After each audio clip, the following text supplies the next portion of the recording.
بسم اللہ الرحمن الرحیم۔ السلام علیکم۔ ایک عرب مسلمان لڑکی لندن میں زیر تعلیم تھی۔ ایک مرتبہ وہ اپنی سہیلی کے ہاں ایک تقریب میں گئی۔ کوشش کے باوجود وہ وہاں سے جلدی نکل نہ سکی۔ جب فنکشن سے فارغ ہو کر نکلی تو رات آدھی سے زیادہ بیت چکی تھی۔ اس کا گھر کافی دور تھا۔ سب سے جلدی گھر پہنچنے کا ذریعہ زیر زمین چلنے والی ٹرین تھی، لیکن اس میں دشواری یہ تھی کہ آدھی رات کے بعد ٹرینوں میں اور اسٹیشنوں پر بہت سے جرائم پیشہ افراد ہوتے تھے۔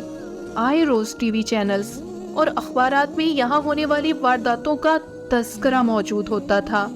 بہت ہی زیادہ دیر ہو چکی تھی، بس کافی وقت لے سکتی تھی۔ لڑکی نے بہت سے خدشات اور خطرات کے باوجود ٹرین میں جانے کا فیصلہ کر لیا۔ یہ بات پیش نظر رہے کہ یہ لڑکی دیندار نہیں بلکہ بہت آزاد خیال اور لبرل تھی۔ جب وہ اسٹیشن پر پہنچی تو یہ دیکھ کر اس کے جسم میں خوف کی ایک لہر دوڑ گئی کہ اسٹیشن بالکل سنسان تھا۔ صرف ایک شخص کھڑا ہے جو اپنے حلیے سے ہی جرائم پیشہ لگتا تھا۔ وہ انتہائی خوف زدہ ہو گئی۔ پھر اس نے ہمت کی، خود کو سنبھالا، قرآن مجید پڑھنا شروع کر دیا اور اسے جو کچھ زبانی یاد تھا جسے وہ ایک عرصے سے بھولی ہوئی تھی سب کچھ پڑھ ڈالا۔ اتنے میں ٹرین آئی اور اس میں سوار ہو کر خیریت سے اپنے گھر پہنچ گئی۔ اگلے دن کا اخبار دیکھ کر چونک اٹھی۔ اسی اسٹیشن پر اس کے روانہ ہونے کے تھوڑی دیر بعد ایک نوجوان لڑکی کا قتل ہوا اور قاتل گرفتار بھی ہو گیا۔ وہ پولیس اسٹیشن گئی۔ پولیس والوں کو بتایا کہ قتل سے کچھ دیر پہلے وہ اسٹیشن پر موجود تھی۔ میں قاتل کو پہچانتی ہوں، اس سے کچھ سوال و جواب کرنا چاہتی ہوں۔ جب وہ مجرم کے سیل کے سامنے پہنچی تو اس سے پوچھا، کیا تم مجھے پہچانتے ہو؟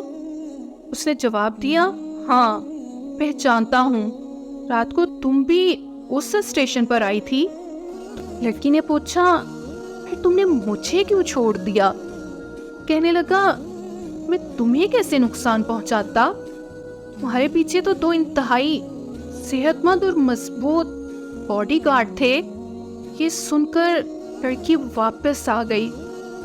واپسی پر لڑکی شکر اور احسان مندی کے جذبات سے مخلوق تھی اور اللہ تعالیٰ کی مدد اور نصرت پر اس کا بھروسہ مزید بڑھ گیا تھا۔ اگر ہم اپنے دل کی گہرائیوں سے اللہ کو پکاریں اور اللہ کی تائید و نصرت پر بھروسہ رکھیں تو ہم اللہ کی رحمت سے کبھی محروم نہیں رہیں گے۔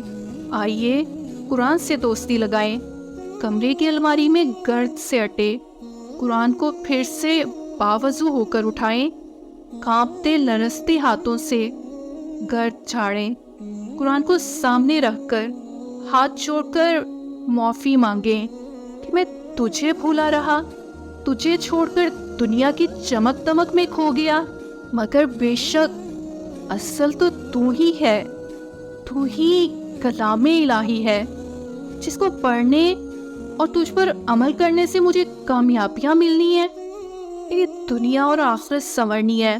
روزانہ قرآن کی تلاوت کریں، چاہے ایک صفحہ پڑھیں اور رب کریم سے اپنے مسائل کا حل مانگیں، پھر دیکھیں مسائل کیسے حل ہوتے ہیں۔ آئیے قرآن سے دوستی لگائیں اور کامیابیاں سمیٹ لیں۔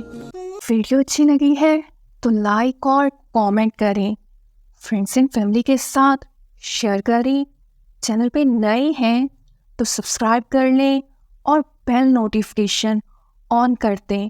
ملتے ہیں آپ سے نیکسٹ ویڈیو میں۔ اللہ حافظ۔